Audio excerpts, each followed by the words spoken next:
discípulos no caminho de Emaús, e eu tenho recebido muito da parte do Senhor todas as vezes que eu leio esse texto. E é interessante que quando eu começo a ler, eu lembro do pastor Jefferson dizendo que leu o texto 122 vezes. Eu digo, eu chego lá um dia. Diz assim a palavra do Senhor, Lucas 24, a partir do 13. Naquele mesmo dia, 2 deles estavam de caminho para uma aldeia chamada Emaús, distante de Jerusalém 60 estados. E iam conversando a respeito de todas as coisas sucedidas. Aconteceu que, enquanto conversavam e discutiam, o próprio Jesus se aproximou e ia com eles. Os seus olhos, porém, estavam como que impedidos de o reconhecer. Então lhes perguntou Jesus: que é isso que vos preocupa? E de que ides tratando à medida que caminhais? E eles pararam entristecidos. Um, porém, chamado Cleopas, respondeu dizendo: eis o único porventura que, tendo estado em Jerusalém, ignoras as ocorrências destes últimos dias? Ele lhes perguntou: quais? E explicaram: o que aconteceu a Jesus, o Nazareno, que era varão profeta, poderoso em obras e palavras diante de Deus e de todo o povo, e como os principais sacerdotes e as nossas autoridades o entregaram para ser condenado à morte e o crucificaram. Ora, nós esperávamos que fosse ele quem havia de redimir a Israel, mas depois de tudo isso, é já este o 3º dia desde que tais coisas sucederam. É verdade também que algumas mulheres das que conosco estavam nos surpreenderam, tendo ido à madrugada ao túmulo, e não achando o corpo de Jesus, voltaram dizendo terem tido uma visão de anjos, os quais afirmam que ele vive. De fato, alguns dos nossos foram ao sepulcro e verificaram a exatidão do que disseram as mulheres, mas não o viram. Então lhes disse Jesus: ó nécios e tardos de coração, para crer tudo que os profetas disseram, porventura não convinha que o Cristo padecesse e entrasse na sua glória? E começando por Moisés, discorrendo por todos os profetas, expunha-lhes o que a seu respeito constava em todas as escrituras. Quando se aproximavam da aldeia para onde iam, fez ele menção de passar adiante. Mas eles o constrangeram, dizendo: fica conosco, porque é tarde e o dia já declina. E entrou para ficar com eles.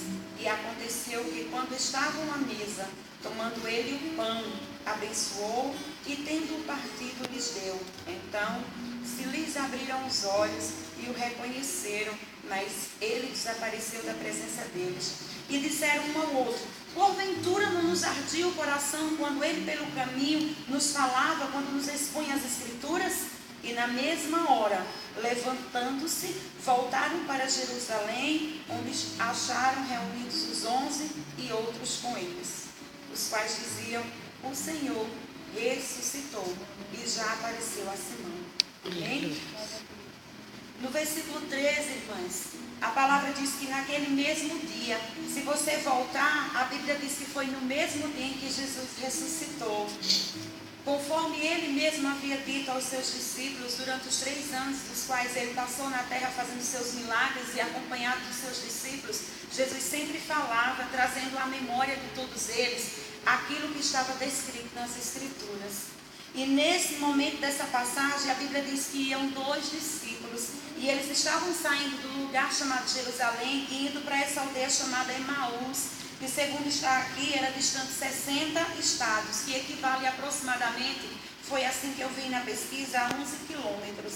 Você imaginou você caminhar 11 quilômetros lá ao lado de uma pessoa e todo o seu percurso de um lugar a outro, esses 11 quilômetros, é você falando de coisas que entristecem seu coração, de coisas que lhe entristeceram, de coisas que lhe magoaram.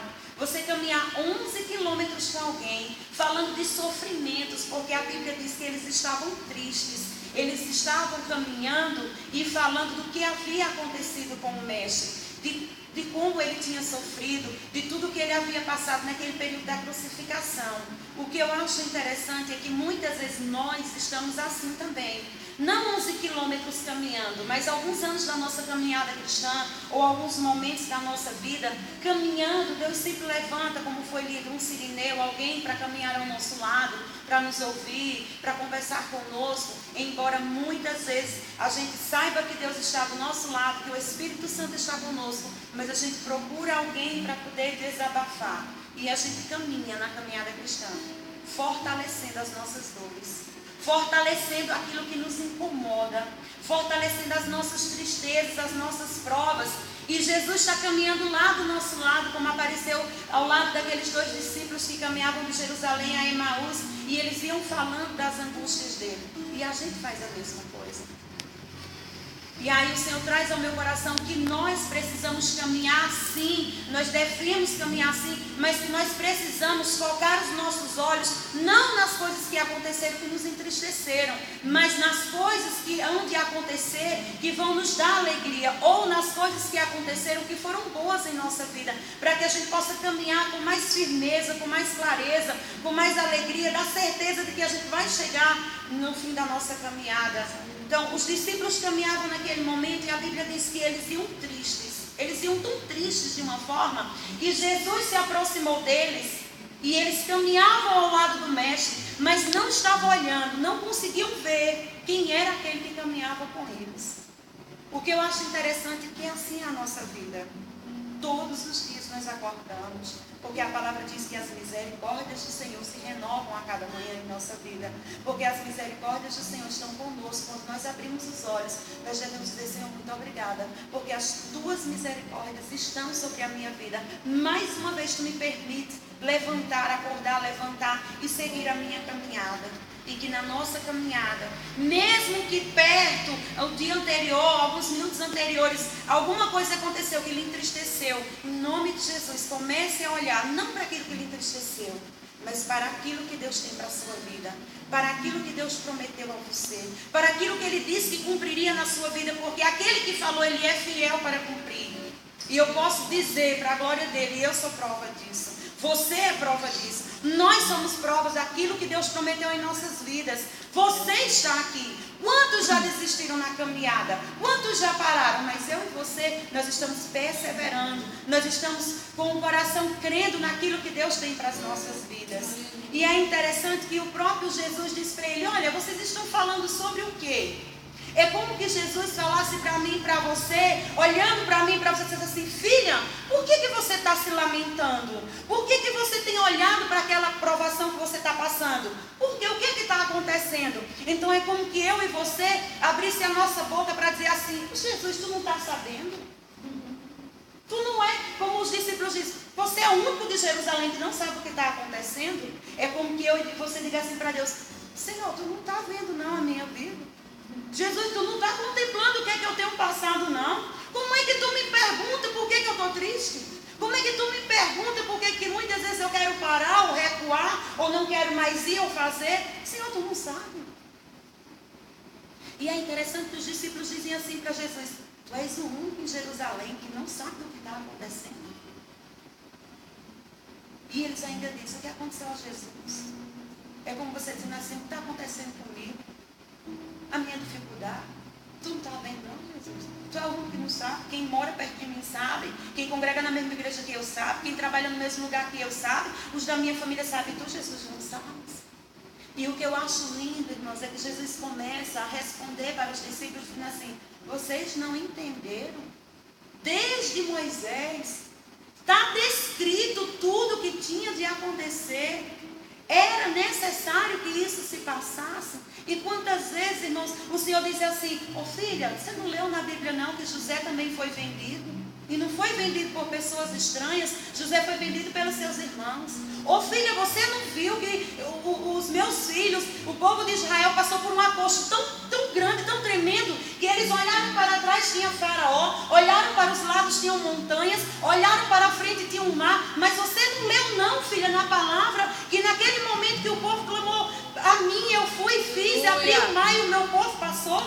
É Jesus dizendo assim: ó filha, você não viu o que aconteceu com Estevão, que pregando a minha palavra,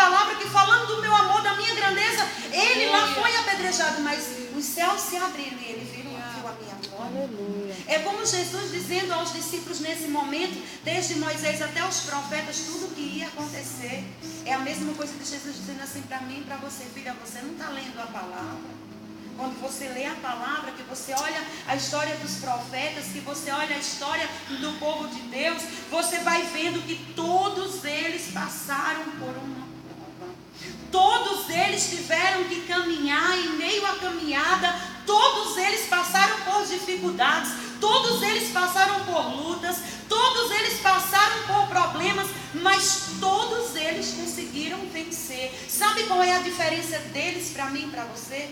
É que a vida deles chegou ao fim e aqui a gente conhece todas as coisas que Deus prometeu e que Deus cumpriu. Mas a minha vida e a sua vida ainda não terminou. Então nem eu nem você sabe as maravilhas que Deus vai fazer em nossa vida daqui para frente. Mas o que a gente precisa é ter a consciência de que Ele prometeu, Ele vai cumprir. Porque a Bíblia diz que Ele não é homem para que minta, e nem é filho de homem para que se arrependa. E Jesus falando aos discípulos, Ele vai discorrendo toda a Bíblia, tudo que na Bíblia estava escrito acerca do Messias que viria, de todo o seu sofrimento, de todas as angústias que Ele ia passar, e também que Ele ressuscitaria. E o lindo, irmãs, era que era o terceiro dia.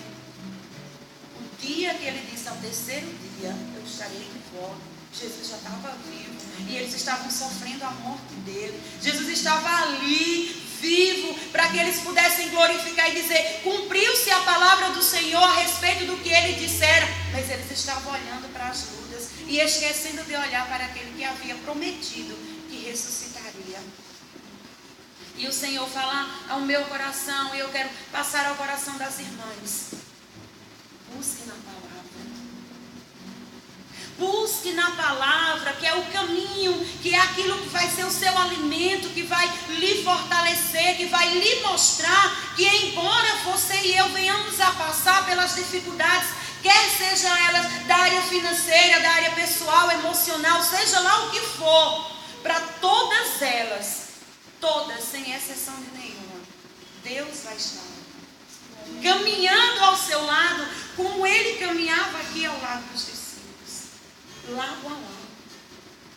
O que nós precisamos é deixar muitas vezes de fortalecer aquelas afrontas do Golias diante de Saul e de Davi, e passar a olhar como Davi, e olhar não para as afrontas do Golias, mas olhar para o Deus a quem Golias estava afrontando. Porque quando você desvia o seu olhar das afrontas, dos problemas, das dificuldades, e você começa a olhar para o Deus que disse que estaria com você todos os dias até a consumação dos séculos, você vai poder ver que nada neste mundo vai poder lhe fazer parar. Porque ainda que você venha a não conseguir carregar a sua cruz, assim como Jesus chegou num dado momento, Ele vai levantar um sirineu e vai dizer: olha, ajuda minha filha, ajuda ela a carregar, porque eu quero que ela chegue lá, aonde eu tracei a meta para ela chegar, que ela vai conseguir chegar lá. Ela vai olhar para trás todo o percurso e vai dizer: o Senhor em todos os momentos da minha vida foi comigo. Em todos os momentos, principalmente naqueles que eu me senti sozinha, eu tinha a certeza que o Senhor me carregava em seus braços.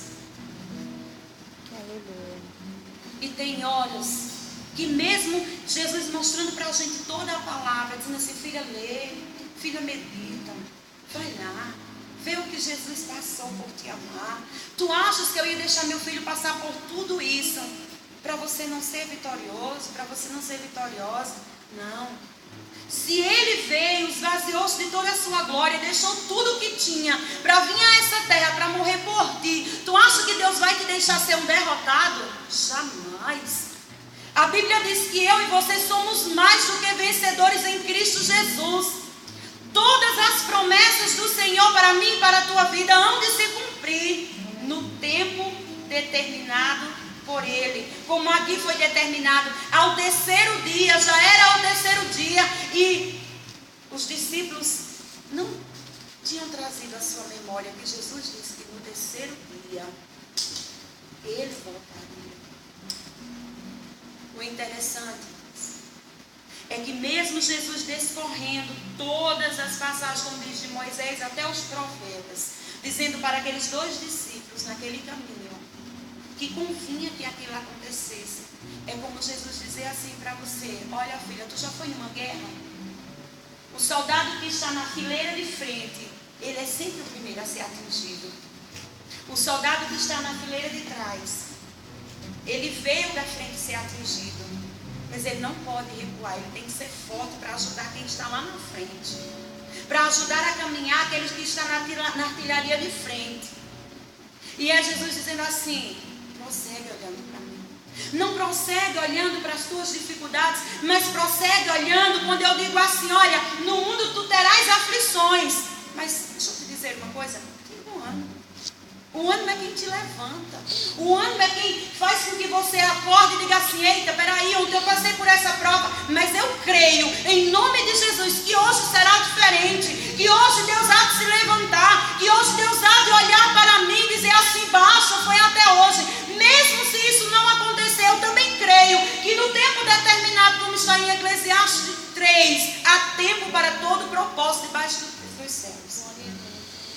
Cada um de nós, irmãos, temos um tempo na nossa caminhada, um tempo em que Deus vai nos moldando como vasos. É como que Deus fosse colocando ali a água e ele olha e vê que tem uma fissurazinha e ele vai ajeitar ali, e aquilo ali é Deus consertando. E sabe como é que a gente é consertado por Deus? Quando a gente vai passando pelas lutas, que você olha e diz assim: Senhor, por que tu deixou acontecer isso? E ele diz: convinha que isso acontecesse. Eu quero que você esteja pronto.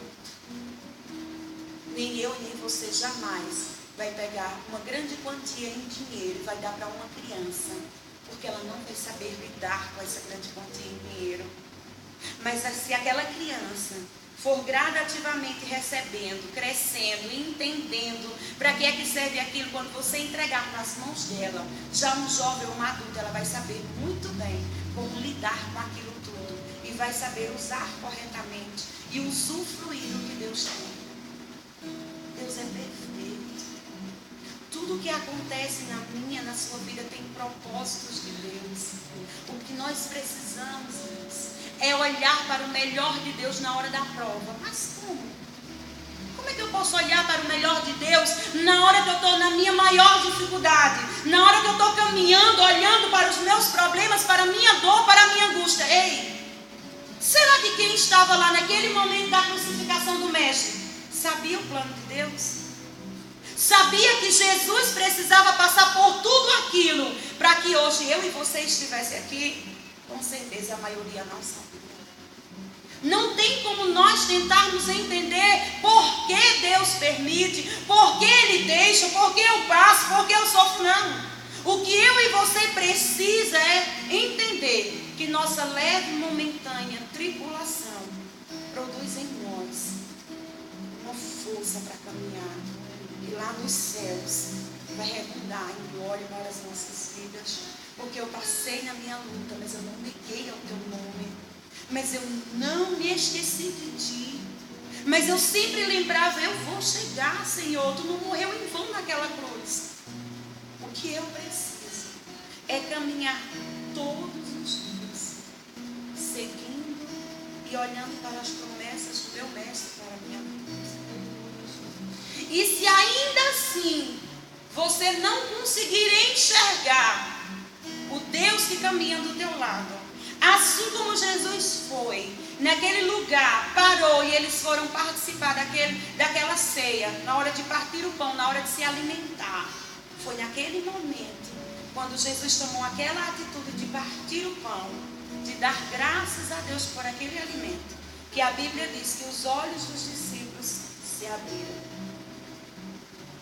Lembre-se, no momento em que você estiver passando pela dificuldade, Deus vai trazer à sua memória alguma das provas que você já passou e vai trazer também à sua memória a forma como você venceu aquela dificuldade, que é para você lembrar que da forma com que Ele te livrou daquela prova, Ele vai te livrar dessa, porque Ele não mudou, Ele é o mesmo, Ele caminha com você desde o momento em que você disse: Senhor, eu te quero como meu único e suficiente Salvador. E é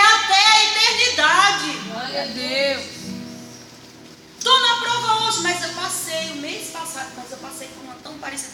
Mas ali Deus me livrou, Ele vai me livrar dessa. Ele vai sempre mas trazer a sua memória que em situações anteriores a essa, Ele também te livrou. E vai deixar registrado em teu coração que assim como Ele fez ontem, assim como Ele está fazendo hoje, Ele vai fazer amanhã e depois de amanhã, porque a Bíblia diz que Jesus Cristo, Ele é o mesmo ontem, hoje e será eternamente, porque a palavra diz que o próprio Deus diz, porque eu, Senhor, eu não mudo, não mudei, não vou mudar, eu faço as mesmas obras que eu fiz no passado. Sabe o que eu acho lindo no Senhor? É que mesmo que a gente queira trazer à memória situações que foram difíceis, Ele coloca na nossa memória situações passadas na Bíblia que nos faz ter ânimo. A gente lembra, por isso a importância, por isso a palavra do Senhor diz que o próprio Deus diz para Josué, olha, medita nessa palavra dia e noite e dia. Por isso que Deus dizia a Moisés, olha, diz ao povo, não se esquece de tudo que eu fiz, não se esquece de como eu tirei vocês do Egito com o braço forte. E o Senhor diz para mim e para você nesta manhã, não esqueça do que eu já fiz por você, não esqueça do que eu fiz na cruz, não esqueça do que eu fiz para você chegar até aqui, porque eu vou continuar fazendo, porque eu tenho planos, e os meus planos são planos de bênção para a tua vida. Creia. Quando a Bíblia diz que quando os olhos dos discípulos se abriram, irmãos, quando eu pesquisava, eu digo 11 quilômetros, espera aí, dá mais ou menos de tal lugar, é 11 quilômetros, você caminhando, todo triste, lembrando só de coisas que te machucaram, que te feriram, Jesus ao teu lado, e na hora que Ele abre os teus olhos, a Bíblia diz que na mesma hora, versículo 33, os dois se levantaram e voltaram. Eu fico a imaginar, se eles caminharam lentamente até Emaús, como foi que eles voltaram para Jerusalém? Porque o coração estava radiante de alegria, porque ali eles tinham visto, peraí, eu estava sofrendo porque eu achei que a minha esperança tinha acabado, eu achei que a minha vida era um fim, meu mestre estava morto, não ia acontecer mais nada. Aquele que tinha feito tantos milagres, de uma hora para outra, ele abre os olhos e vê que aquele mestre, Jesus de Nazaré, está vivo. Imagina como foi que eles voltaram os 11 quilômetros. Eu teria voltado correndo. É como você está naquela angústia, naquela dificuldade e está pedindo assim, Senhor, faz alguma coisa, Senhor, faz alguma coisa, Senhor, faz alguma coisa. Aí Deus faz alguma coisa por você. Como é que você fica? Dá vontade de você correr e dizer para todo mundo, Deus fez, Deus supriu, Deus curou, Deus libertou, Deus transformou, Deus salvou, Deus renovou, Deus fez. Você precisa contar para o mundo o que Deus fez. O que Deus fez. Porque o que Ele pode é fácil falar. Na hora da prova a gente diz, meu Deus pode. Mas na hora que os nossos olhos são abertos para vermos a grandeza desse Deus, aí a gente já não diz, meu Deus pode, ele diz, meu Deus fez. Meu Deus fez. Meu Deus fez. Ele prometeu, Ele cumpriu. Ele disse que faria, Ele fez. Ele disse que daria, Ele deu. Ele disse que supriria, Ele supriu. Ele disse que curaria, Ele curou. Ele não muda. E às vezes nós estamos iguais a esses discípulos, não caminhando 11 quilômetros, mas na sua trajetória cristã, na minha trajetória cristã. Quantas vezes iguais a eles nós caminhamos um determinado percurso da nossa vida, fortalecendo as nossas guerras, fortalecendo as nossas lutas. E nessa manhã, a palavra para mim e para você é, Ele vive. Ele vive. Os discípulos disseram, as mulheres foram lá e disseram que alguém disse que eles vivem, mas naquela hora eles viram com os próprios olhos o Mestre. Você está aqui porque Ele. Você está aqui porque Ele já ressuscitou. Se você olhar para aquela cruz ali, simbolicamente ela está vazia, porque Ele vive. O que Ele prometeu, o que Ele disse que faria, Ele fez. Por que seria diferente na tua e na minha vida? Sabe qual é a diferença, igreja?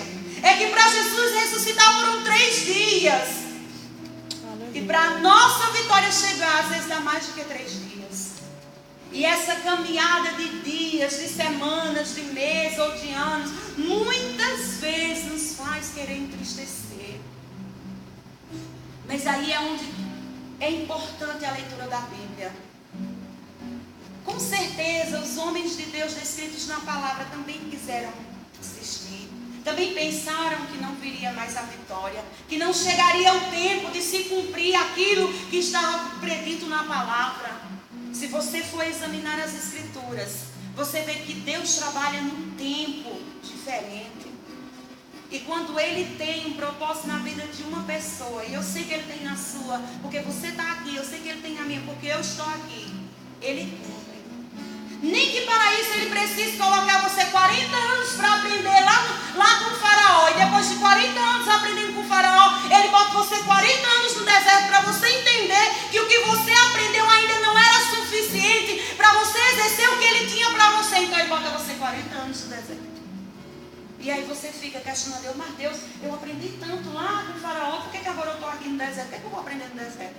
No deserto você vai aprender a depender de Deus. No deserto você vai entender que tudo que Ele lhe deu ali, você vai um dia, depois de passar por esse processo do deserto, usar lá na frente, como foi assim com Moisés. É tempo. Aqui os discípulos caminharam apenas 11 quilômetros aproximadamente. Durante esses 11 quilômetros, eles tiveram as oportunidades que eu e você tem. As oportunidades de ouvir o mestre dizer assim, estava escrito. E hoje ele diz, está escrito.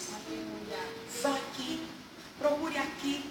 Você não é o único a sofrer. Você não é o único a passar por dificuldade. Você não é o único a ter necessidades. Olha para Elias. Quando está lá, olha para onde é que eu vou comer? No ribeiro, numa seca. Aí Deus diz assim, olha, eu sou o Deus que provê. Do jeito que eu provei no deserto, que eu mandei para aquela quantidade de pessoas, eu mando para um. E Deus, Ele faz de uma forma tão linda, irmãos. Um povo alimentar um ser humano. Uma viúva que não tinha basicamente nada a alimentar um profeta. Sabe qual é o nosso problema? Às vezes é que nós olhamos só para as dificuldades e esquecemos de olhar para as coisas que Deus faz e renova as nossas forças. Pare para analisar. Quantas vezes a gente diz assim, mas será que vai dar? E o que me diz? Quer que você me deixe a multiplicação dos pães? Deu para todo mundo, ainda sobrou 12 cestos, mas não é lindo? Porque muitas vezes a gente quer dizer, Deus, tu mudou, e Ele diz assim, olha, eu estou aqui, eu não mudei, não mudo, sou mesmo. Eu só quero que você abra os seus olhos e contemple não as suas lutas, não as lutas que as pessoas têm passado, mas contemple aquilo que eu sou, contemple aquilo que eu prometi, contemple aquilo que eu disse que faria. Deixe de olhar para o tempo, porque os discípulos já são 3 dias e nada. O que são 3 dias para Deus? Se Ele é eterno. O que é um ano para Deus se Deus é eterno? Nosso problema é que nós olhamos para o relógio que está na parede, para a noite que vem, o dia que chega, a noite que vem, o dia que chega, e esquecemos de olhar que aquele que nos formou não olha assim, porque Ele é. Aleluia. Não muda. Se os seus olhos estiverem abertos, quando os discípulos abriram seus olhos, contemplaram Jesus ali, vivo, com toda a alegria, voltaram para Jerusalém. Eu imagino que eles nem quiseram recordar o que eles passaram indo para Emaús, mas apenas foi imaginando quando chegasse em Jerusalém, que ia dizer para os irmãos, é como alguém perguntasse, como você está? Eu estou na esperança de que o meu Deus fará alguma coisa. Eu estou com medo, mas eu creio que Ele vai fazer. Às vezes eu quero entristecer, mas Ele é alegria na minha vida. Às vezes vem algo que eu quero descrer, mas Ele diz assim, crê tão somente, porque se tu creres, tu verás a glória de Deus. Preciso crer que o meu Deus é vivo e que Ele não mudou, que Ele faz e Ele há de continuar a fazer na minha e na sua vida. Esteja a partir de agora, como os discípulos, voltando de Emaús para Jerusalém, com o coração alegre, regozijado regozijava, dizendo assim: meu Deus está vivo, o meu Jesus está vivo, Ele realmente cumpriu o que disse que ia cumprir, Ele realmente ressuscitou. Se quando Ele estava vivo, aqueles 3 anos caminhando, Ele fez tantos milagres, imagina agora que Ele venceu a morte, que Ele venceu o inferno, que Ele está de pé e Ele vai fazer muito mais. E eu quero dizer para você que Jesus ainda diz assim: olha, se tu creres em mim, deixa eu te dizer uma coisa, obras maiores tu farás. Não é interessante? Como eu posso fazer obras maiores do que Jesus fez? Exemplos do Mestre para a nossa vida. Ame, cuide, ore, interceda, jejue, abrace, estenda a mão. Às vezes está alguém do seu lado só precisando que você dê um abraço, só precisando que você diga assim: olha, Jesus está vivo, Jesus te ama. Eu vou terminar, mas eu preciso dizer algo. Num dado momento da minha caminhada,